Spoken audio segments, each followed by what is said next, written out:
Programme पुकार और मैं हूं आपके साथ अनीला ज़का। आज मैं मौजूद हूं डिस्ट्रिक्ट साहिवाल में, जहां पेश आया जुल्म बर्बरियत का एक अनोखा वाकया। एक दोस्त ने दूसरे दोस्त की जान महज सिर्फ इसलिए ले ली कि वो उसे वक्त नहीं दे पा रहा। क्या बात सिर्फ इतनी थी या दुश्मनी की जड़ें कहीं और जाके मिलती थी? हकायक क्या है, आइए मैं दिखाती हूँ आपको। क्या नाम है? शहजाद फरीद। क्या करते हो? सरकारी मुलाजिम। सरकारी मुलाजिम हो, अच्छा। शादीशुदा हो? हाँ जी। कितने बच्चे हैं? 2 जी। जिसको मारा इससे क्या कोई पैसों का तनाजा था? 2015 तो बाद साडी फ्रेंडशिप हो गई थी। ਅਸੀਂ ਇਕੱਠੇ ਰਹਿੰਦੇ ਰਹਿੰਦੇ ਖਾਂਦੇ ਪੀਂਦੇ ਰਹੇ। ਜਿਹੜੀ ਸ਼ਾਇਦ ਉਹਨੂੰ ਜ਼ਰੂਰਤ ਹੁੰਦੀ ਸੀ ਉਹ ਮੈਂ ਲੈ ਕੇ ਦੇ ਦਿੰਦਾ ਸੀ। कितने पैसे खर्च कर दिए थे उस पे? उस पे तकरीबन 20 लाख का। काफ़ी दिनों तो ਹੁਣ ਮੈਨੂੰ ਇਗਨੋਰ ਕਰ ਰਿਹਾ ਸੀ।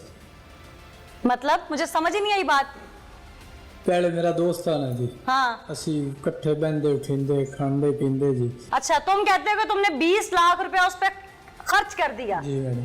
जरा मेरे कैमरामैन इसकी जूती दिखाएं और इसका हुलिया दिखाएं कि ये शख्स जो खुद रबड़ की टूटने की हद तक पहुंची हुई जूती पहन के फिर रहा है और इसने कोई बोस्की का या लट्ठे का सूट नहीं पहना हुआ, इसने कोई कतान का सूट नहीं पहना हुआ, किसी ब्रांड का नहीं पहना हुआ। ये शख्स 20 लाख रुपया रखता है और इसने अपने दोस्त को शॉपिंग करा के उस पर खर्च कर दिया है। ताज्जुब है कि तुमने अपनी जात के लिए कुछ नहीं खरीदा। इतना 20 लाख तुम्हारे पास वाफर था? बस थोड़ा थोड़ा करके मैडम उन्होंने देंदा रहा, कभी नकदी की सूरत है कभी गिफ्ट। क्यों देते थे? तो दोस्त था जी। किस? सारा दिन इकट्ठे रहना जी। सब दोस्तों को ऐसे देते हो? नहीं वो नहीं, बस क्यों? वो मेरे नाल नौकरी दे विच सर। नौकरी में तो बहुत सारे लोग होंगे, अफसर भी होगा जहां नौकरी करते होगे। अफसर को तोहफे दिए कभी इतनी प्रमोशन के लिए इतने? नहीं। तो फिर इसको क्यों? मैं काम शाम सिखाया मैडम। वो एलमत था, तुम नाइब कासिद थे, उसने तुम्हें क्या काम सिखाना था? तुम दोनों की ड्यूटीज ही अलग हैं। कोट एक ही है ना मैडम। तो काम तो अलग अलग है ना? हाँ काम अलग है, लेकिन वो जानता पहला काम, फिर उन्होंने मैंने प्यार समझाया मैंने। तो तुमने उसे जान से मार दिया उसकी नेकी के बदले? मुझसे गलती होगी। किस बात पे गलती की? बस मैंने कहा अब ये मेरे साथ मिलता नहीं है, जाता नहीं है कहीं। क्यों? पता नहीं, इसी बात पूछने गया था, आगे जा गलती हो गई। कहानी मुझे समझ नहीं आई तुम्हारी। बस वो इग्नोर कर रहा था मुझे। इंसान बन के ना सच बोल दो। बार बार मैंने इग्नोर करने मैंने महसूस हुआ, मैं लाके चला गया थे। मैं कहीं डरना धमकाना शहरी मुंडा। नाज़रीन, ये जो कुछ कह रहा है ये कहानी को गोलमोल कर रहा है। ये मन घड़त चीज़ें बना बना कर हमें सुनाने की कोशिश कर रहा है। इससे पहले कि इसके मुंह से सच उगलवाऊं, हम मुदई फैमिली की जानिब चलेंगे और उनसे जानेंगे कि ये किस हद तक इनकी दोस्ती थी। ये जिस दिन शाहिद गुम हो रहा है उस दिन ये उसके साथ कितना इन्वॉल्व था और फिर उसके गुम जाने के बाद जब इसने उसको कत्ल कर दिया था तो ये किस तरह से मुदई फैमिली का हमदर्द बन के उनके साथ कहाँ कहाँ घुमा। आइए उन्हीं की जुबानी सुनवाते हैं आप। अस्सलाम वालेकुम जी। वालेकुम अस्सलाम। मुझे बताइएगा कि आप क्या लगते हैं शाहिद मकतूल? मैं शाहिद अजीज का चचा लगता हूँ। शाहिद जब गुम हुआ तो आप लोगों ने उसे कैसे ढूंढा? वो कौन था जो उसको लेके गया था? शाहिद अजीज असल में सुबह कचहरी टाइम पे गया घर से। अच्छा। 2 बजे हमने उसको फोन किया कि आज कचहरी क्यों गया? कचहरी अपनी वो एलमत था, कचहरी में अपनी ड्यूटी पे अच्छा, गया था। सरकारी मुलाजिम था। सरकारी मुलाजिम था। अच्छा। 2 बजे हमने उसको फोन किया कि आज जुमा है, हाफ डे था, आप अभी तक घर क्यों नहीं आए? उसने बताया कि जज साहब बैठे हुए हैं, वो काम कर रहे हैं, जज साहब उठ के घर जाएंगे तो फिर मैं फारिग होऊंगा और फारिग होकर फिर घर आऊँगा। फिर उसके बाद हमने उसको कितनी दफ़ा फ़ोन किया लेकिन उसने फ़ोन नहीं उठाया। ये कितने बजे का वाक़या है? ये जब आप फोन कर रहे हैं और फोन नहीं उठा रहा वो? 4 बजे से शुरू किया हमने। शाम 4 बजे से? शाम 4 अच्छा। बजे से। शाम 4 बजे से लेके 9-10 बजे तक हम उसका वेट करते रहे कि शायद हो सकता है कि कचहरी से उठ के दोस्तों में ना बैठ गया हो। लेकिन 9-10 बजे के बाद हमें परेशानी शुरू हो गई। हमने उसको ढूंढना शुरू कर दिया। ढूंढते ढूंढते रात को 3 बजे मुझे ख्याल है कम से कम पुलिस के इल्म में ये बात होनी चाहिए कि हमारा बच्चा जो है ना सुबह ड्यूटी पे गया था, वापस नहीं आया अभी तक। हमने 3-3:15 बजे आके यहाँ पे बाई रिटर्न एक दरखास्त लिख के दी। सुबह हम सीधे कचहरी गए कि शायद हो सकता है बच्चा वहाँ पे ड्यूटी पे दोबारा आ गया हो हफ्ते वाले दिन, लेकिन बच्चा ड्यूटी पे नहीं पहुँचा था। फिर और मोबाइल उसका मोबाइल उसका चल रहा था, उसी वक्त कॉल्स चल रही थी कॉल उसमें? चल रही थी, अच्छा। लेकिन कोई भी उठा नहीं रहा था। ऐसा क्यों सोचा था आपने कि वो रात घर नहीं आया तो सुबह शायद ड्यूटी पे चला गया? क्या पहले भी घर से बाहर रह जाता था रात कभी बाहर नहीं रहा, इसीलिए हमें 8 बजे के बाद जो है ना परेशानी शुरू होगी कि बच्चा हमारा क्यों नहीं आया अभी तक। आप लोगों को पता था कि उसका उठना बैठना है? हाँ जी। कि किसी 1-2 के साथ ज्यादा था? ये जो मुलजम है आजकल इसके साथ ही ज्यादा था। कितने अरसे से? तकरीबन 5 साल हो गए। गायब हो गया था शायद, जब नहीं मिल रहा था आप लोगों को फिक्र शुरू हुई, 4 बजे से फोन करने शुरू किए। अदालत कौन सा दूर थी, जज सब बैठे हुए थे, आप जाके अदालत चेक कर लेते कि शायद कहाँ है। अदालतें बंद थी सारी, तो उसके बाद हमने उनके कुलीग को ट्रेस करना शुरू किया। तो उनके एक कुलीग जो रीडर हैं उन्होंने बताया कि स्टेनो थे, उन्होंने बताया कि वो 3 बजे साहब हम लोग चले गए। तो उसके वक्त ये दोनों लोग अदालत के कमरे में अपने कमरे में मौजूद थे। किस हद तक दोस्ती थी इनकी, कितनी ज्यादा गहरी थी? इनकी दोस्ती ऐसी थी कि ये कचहरी से बाहर निकल के वक्त गुजारते थे। कचहरी में तो साथ होते ही थे, लेकिन कचहरी के बाहर आके भी टाइम गुजारते थे। तो आपका बच्चा भी शादीशुदा था? उसके बच्चे की शादी अभी 5 माह पूरे नहीं हुए, 4 माह कुछ दिन हुए। तो उसके बाद हमने इसको फोन किया। इसने क्या जवाब दिया आपको? तो इसने कहा कि मैं आ रहा हूँ। अच्छा, इसने फोन उठा लिया आपका? फोन उठा लिया। कितने बजे? रात तकरीबन कोई 1-1:30 बजे के करीब। सुबह से शायद घर से निकला है, 4 बजे से आप लोग ट्रेस आउट कर रहे हैं, वो ट्रेस आउट नहीं हो रहा। रात को 1-1:30 बजे आपने इसको कॉल की और इसने कॉल पिक करके फौरन कहा कि मैं आ रहा हूँ। नहीं बताया कि शायद मेरे साथ था? फिर हमारे साथ वो ढूंढता रहे। अच्छा, हमारे साथ वो ढूंढता रहे। तो जब पुलिस वगैरह के साथ वो नहीं मिला कहीं भी जा, फिर वो हमारे साथ हॉस्पिटल वगैरह में भी ढूंढता रहा। और हम उसके बाद हमने सब थानों में भी चक्कर लगाया है कि वो किसी थाने में ना चला गया हो, कोई एक्सीडेंट। रिपोर्ट कब करवाई आपने थाने में?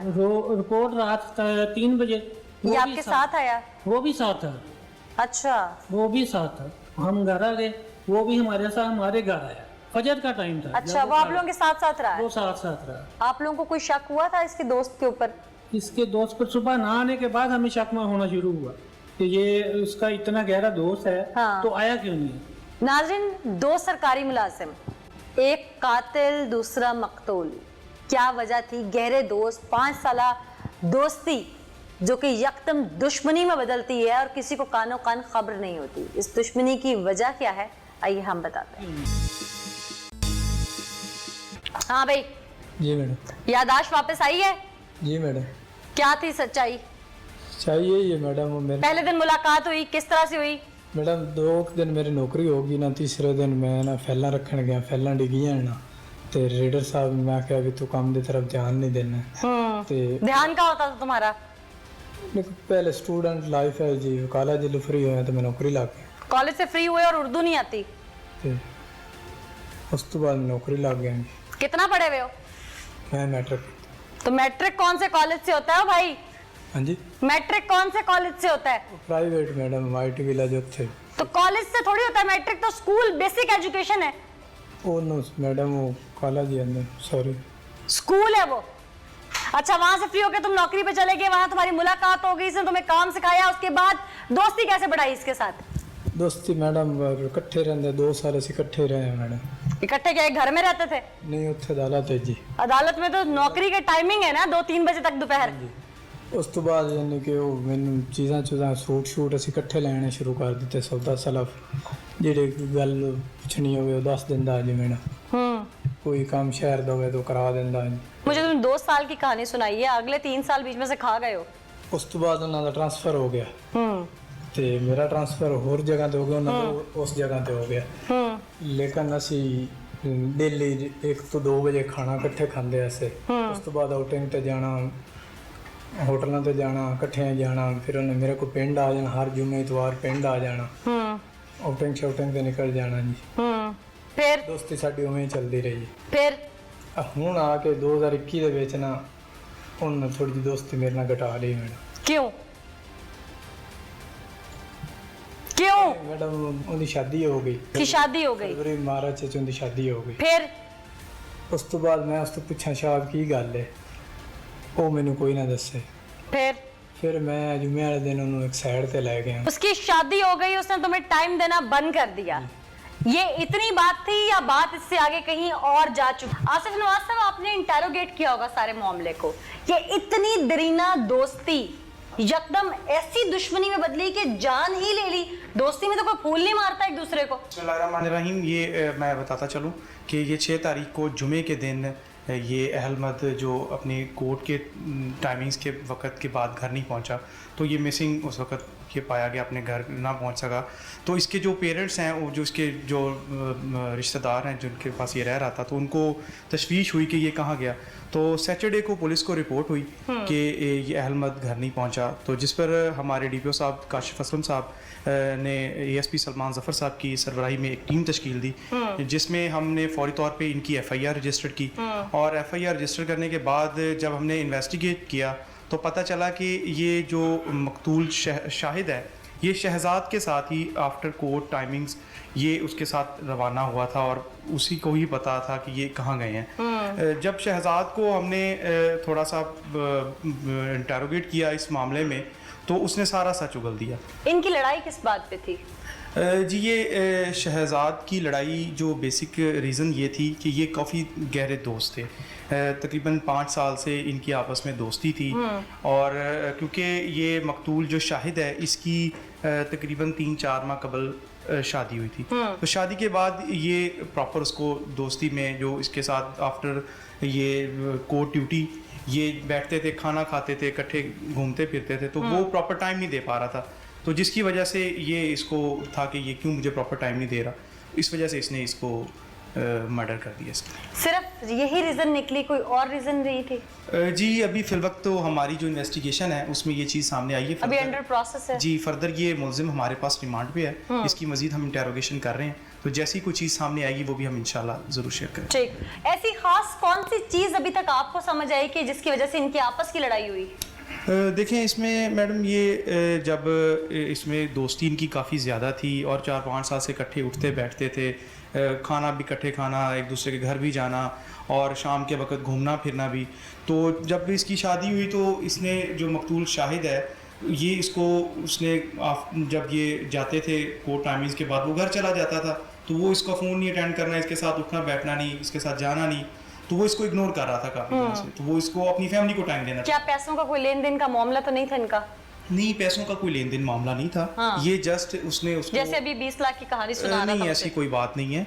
ये उसको सिर्फ दोस्ती में उसको प्रॉपर टाइम देने ना देने की वजह से उसने ये हमाकत किया और ये इसी वजह से इसमें किसी और के कहने पे तो ये हरकत नहीं की? जी नहीं, इसमें ये सिर्फ अकेला ही मुलज़म है इसमें, और ना ही इसमें कोई और बंदा शामिल है कि कोई ऐसी कोई और रंजिश या कोई दुश्मनी नजर नहीं है। कोई दफ्तरी मामलात की गड़बड़ नहीं, आपस ऐसा में? कुछ भी नहीं है, ये बिल्कुल ऐसी कोई बात नहीं है। ये सिर्फ इसकी अपनी ही इसने ये किया है और ये सिर्फ इसकी प्रॉपर दोस्ती में वक्त ना देने की वजह से इसने उसको किया। एक हैरान कुन तौर पर चीज सामने आई कि एक दोस्त ने अपने दोस्त को इसलिए जान से मार दिया कि वो उसे अब वक्त नहीं देता।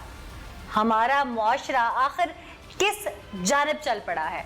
क्या बात यहीं पे आके रुकती है या इस शहजाद के दिल में कोई ऐसी और चीज पल रही थी जो ये फौरन मंजर आम पर नहीं लाया? लेकिन हमारी इन्वेस्टिगेशन या हमारे प्रोग्राम में हम कोशिश करेंगे कि हकाइक आपके सामने आए।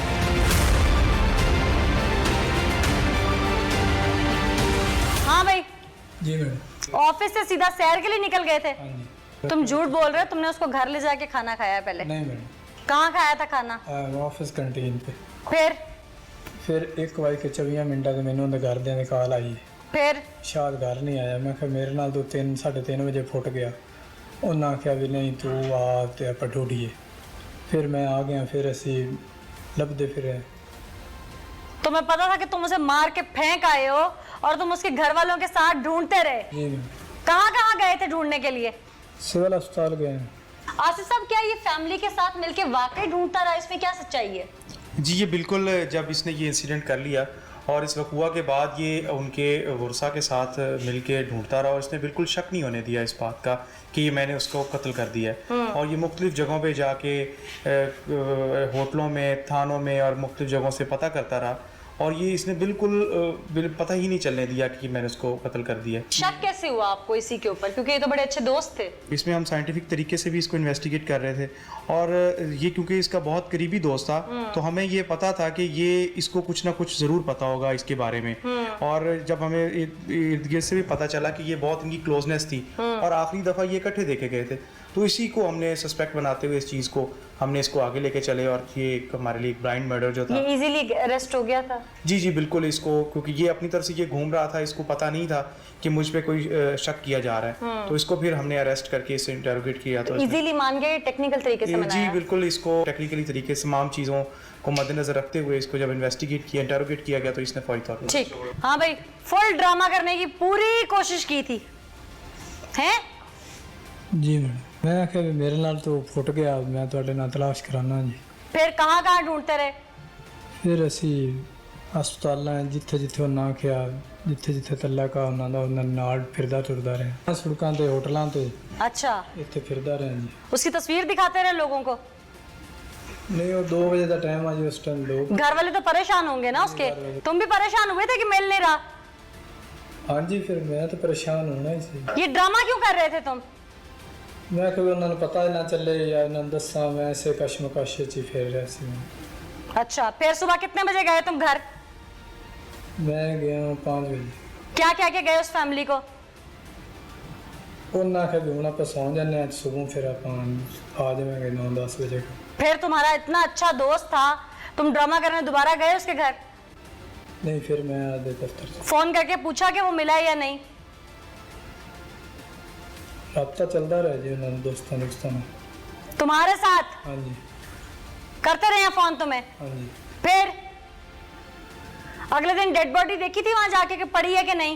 मैडम दूसरे दिन मैं गया बकूए थे, बॉडी वेखी पई सी। क्यों गए? वैसे गया, किसी ने पता तो नहीं चलिया मैडम, या कोई पुलिस उत्थे तो नहीं फिर रही उत्थे। फिर मैं तो क्या देखा वहां? वो बॉडी उत्थे पई सी। पुलिस आ गई भी थी? नहीं, किसी को पता नहीं चला था? किसी को नहीं पता। फिर तुम देख के वापस आ गए? मैं वापस फिर वापस आके कहाँ गए? वापस आके फिर मैं गाड़ी फिरदा रहा। असल कहानी क्या है वो बताओ। असल मैडम यही ये असल नहीं है? नहीं मैडम, नहीं। खाली दोस्ती की बुनियाद पर तुमने उसे मार दिया, समझ नहीं आती। कभी तुम 20 लाख की मुझे वो कहानी सुनाते हो, पुलिस इन्वेस्टिगेशन में तुम्हारी खाली दोस्ती निकलती है, कोई पैसों का लेन देन नहीं निकलता। तो अपनी मर्जी से दिए ना, तुम्हें कोई तुम्हारा कोई दोस्त आके गिफ्ट करे और तुम्हें उसके बाद जान से मार देगा तो मैंने तुम्हें गिफ्ट क्यों किया है? उसे तुमसे कनपट्टी पे पिस्टल रख के गिफ्ट लिए थे। मैडम वो तो डराने धमकाने के लिए। क्या डराने धमकाने के लिए? गलती हो गई, मुझे समझ नहीं आ रही। बस गलती होगी मैडम। गलती नहीं, गुनाह हो गया है। लेकिन ये हुआ क्यों है वो वजह पूछ रही हूँ। वजह ही है मैडम, मेरा बहुत अच्छा बेस्ट फ्रेंड है, भाई है, तो उस वजह तो मैडम। बेस्ट फ्रेंड की शादी हो, उसका घर बसे तो इंसान खुश होता है। मैं मैडम उन्होंने घर से पूछ लो, मैं शादी का उन्होंने सारा उन्होंने कोई कुछ नहीं करा दिया, सारा मैं अरेंजमेंट किया हुआ। तो खुशी की बात थी ना, मारा क्यों से? 4 माह हुए उसकी दुल्हन घर में आई, तुमने उसे बेवा कर दिया। ये मैडम है गलती होगी। वजह क्या थी उसको मारने की? बस मैं उस तो ही पूछना चाह रहा सी भी यार की गल है, तुम मैनू इग्नोर क्यों? तो बंदा बैठ के कहीं पूछता है, चाय पानी पे पूछता है बड़ी कि पिस्टल तान के पूछता है? बड़ी दफा पूछा मैडम, उन्हें कहा कोई गल नहीं, कोई गल नहीं, उन्हें मैनू इस तरह कोई गल दसी नहीं। पिस्टल कहाँ से लिया था? पिस्टल मेरे पास पहले से। लाइसेंस्ड है? नहीं मैडम। दूसरा जुर्म तुम्हारा, तुम कहते हो तुमने उसके सारे अरेंजमेंट्स किए। नाज़रीन, एक ऐसा दोस्त जिसके साथ 5 साल की दोस्ती हो, उसकी शादी का वक्त आए तो ये शख्स भाग भाग के अरेंजमेंट्स करे और उसके 4 माह बाद उसे बेदर्दी से कत्ल कर दे। ऐसे में हमारे साथ हमारे नफ्सियात मौजूद हैं, उनसे जानते हैं कि दोस्ती की ये कौन सी नहज है जहां पर एक तरफ तो खुशी दिखाई जा रही है लेकिन साथ ही बिना बात के दूसरी तरफ उसे कत्ल भी किया जा रहा है। क्या हमारी नौजवान नस्ल दोस्ती के किसी ऐसे दहाने पे पहुंच चुकी है जहां पर आगे तबाही है वजह क्या है? बहुत शुक्रिया हमें ज्वाइन करने के लिए। जी बताइएगा आपकी इस पर क्या राय है कि नहज यहाँ तक भी जा सकती है दोस्ती की? अच्छा देखिए, दोस्ती तो है वो हमेशा से बच्चों में दोस्ती होती है। अब जैसे क्लास फेलोज होते हैं, आपके यूनिवर्सिटी फेलोज, आपके एम्प्लॉयज़ होते हैं, जैसे कुलीग कहते हैं। अब इनकी जो दोस्ती थी, जैसे कि अब मैंने रिपोर्ट पढ़ी तो उसके अंदर ये एक ही इनका जो वर्क प्लेस था वो सेम वर्क प्लेस पे काम कर रहे थे, और क्योंकि सेम वर्क प्लेस था तो जाहिर बात है ये दिन का ज़्यादा हिस्सा एक साथ गुजारते थे। उसके बाद फिर ऑफिस अपने आवर्स के बाद भी ये इवनिंग में भी साथ रहते थे। लेकिन इस हद तक जाना कि अपने दोस्त का ही मर्डर कर देना, this is not something very normal and this is very unusual basically, क्योंकि किसी भी दोस्त को जान से मार देना ये कोई बहुत आसान काम नहीं है। इसके पीछे क्या स्टोरी थी? डेफिनेटली इसके पीछे कोई बहुत ज़्यादा उनके मफादात थे।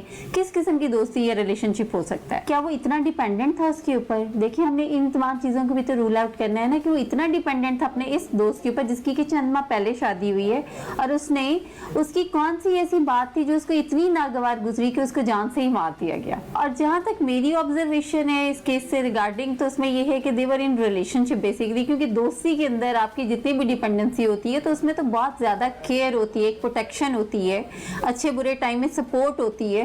ये जो एक्ट किया है इन साहब ने, जो कि क्वाइट मैच्योर भी हैं और शादीशुदा भी हैं, तो मुझे इस तरह लगता है जैसे ये दोनों एक रिलेशनशिप के अंदर थे, वो रिलेशनशिप जो कि सोसाइटी के लिए एक्सेप्टेबल नहीं है। इसके 2 बच्चे हैं, फैमिली है, घर बार है, फिर क्यों?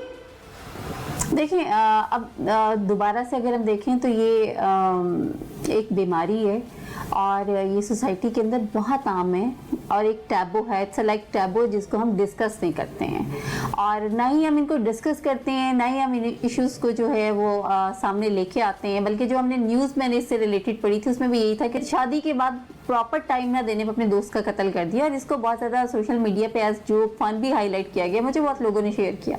लेकिन बिहाइंड द सीन जो स्टोरी थी वो ये थी कि देवर इन रिलेशनशिप, फिजिकल रिलेशनशिप, और इनका जो था वो होमोसेक्सुअलिटी के अंदर ये थे, जिसकी वजह से बहुत डिपेंडेंट था वो।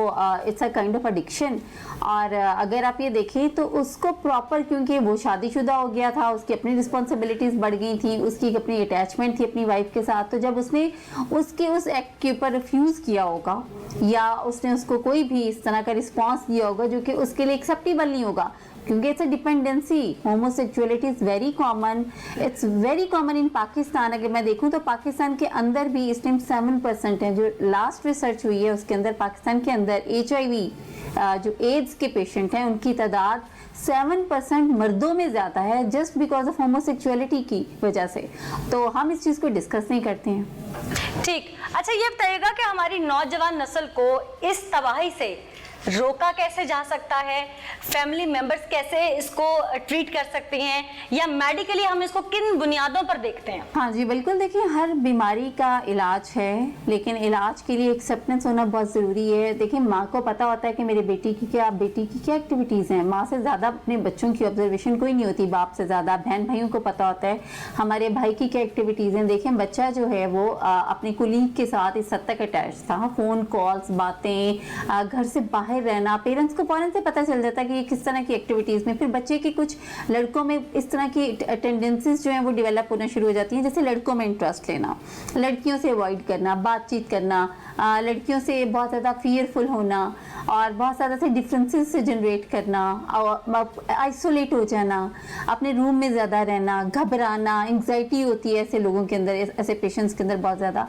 ये बहुत से बेसिक सी सिम्टम्स हैं जिनको जो पेरेंट्स हैं उनको या जो भी एल्डर्स हैं उनको नोटिस करना चाहिए, फ़ौरन से इस चीज़ को एड्रेस करना चाहिए, एक्सेप्ट करना चाहिए, अपने बच्चे से डिस्कस करना चाहिए। जैसे मैंने आपको बताया कि अभी जो लेटेस्ट रिसर्च हुई है उसमें पाकिस्तान में HIV के अगर 50,000 पेशेंट्स थे तो अब 80+ हो गए हैं, और उसकी 80,000+ पेशेंट्स की जो रीज़न है वो जस्ट होमोसेक्सुअलिटी है, जिसके अंदर 7 to 8% जो रेशो है वो मेल हैं, just because of this homosexuality. लेकिन क्योंकि एज टैबू हमारे यहाँ पे डिस्कस नहीं किया जाता, और हमारे यहाँ पे मतलब प्रॉपर जितने भी क्लिनिक जो प्रैक्टिस करें, प्राइवेट प्रैक्टिशनर्स हैं, जब उनके पास ऐसे केसेस आते हैं तो वो भी परेशान होते हैं कि हम इनको कैसे डिस्कस करें, क्योंकि उनका पेरेंट्स का सबसे पहला जो एक रिक्वेस्ट होती है वो ये कि ये जो बात है ये डिस्कस नहीं होनी चाहिए।